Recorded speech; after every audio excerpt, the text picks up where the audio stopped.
Hei sann, mitt navn Quais, eller Daniel, og hjertelig velkommen til denne informasjonsvideoen på Entertainment-kanalen.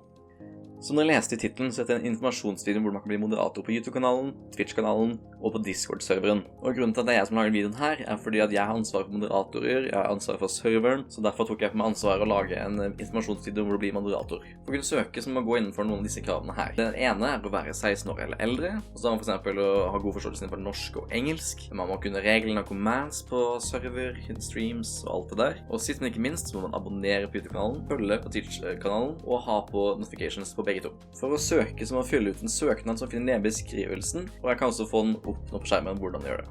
Her så er det noen felt som må fylle ut, og det inneholder navn, alder, YouTube-navn, erfaring og Discord. Det er viktig at vi har Discord så jeg kan komme lett i kontakt med dere. For å forklare erfaringspunktet i søknaden, så er det ikke et must at man har erfaring fra før av, men alltid et pluss at man har erfaring fra andre ting, men det går an å søke ut. Og med erfaring så mener jeg ikke hvor lenge man har sett på en kanal, om man er størst fan, eller noe sånt. Det vil ikke legge til en pluss, det vil heller legge til et stort minus.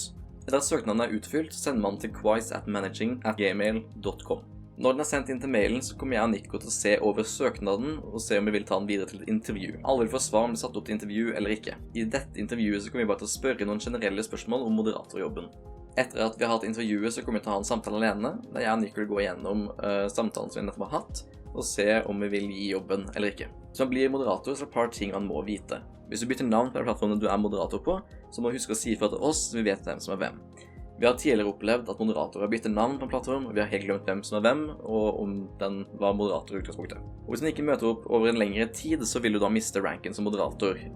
Så du trenger ikke være på hver eneste stream, eller noe som kommer til det, men du må være relativt ofte, sånn at du viser at du fortsatt er der og gjør jobben din. Hvis ikke, så vil du da miste retten av moderator. Til det som er moderator før, så har vi nå valgt at vi begynner på nytt igjen. Vi fjerner alle som har moderator-rank, bortsett fra visse som har blitt valgt ut. Vi har valgt å starte med at det er bare venner som er moderator, men det er åpent nå for at jeg kan søke på nytt igjen. Grunnen at vi ønsker blanke ark er for at det har vært frafall fra moderator den siste tiden, og vi har vært litt sånn opp og ned med hvem som dukket opp, om det er at dukket noen opp. Men som sagt, hvis du vil søke på nytt igjen, så er det bare å søke. Og hvis du ikke velger, så tusen takk for jobben du gjorde mens du var moderator. Dette var da informasjonsvideoen om hvordan å bli moderator.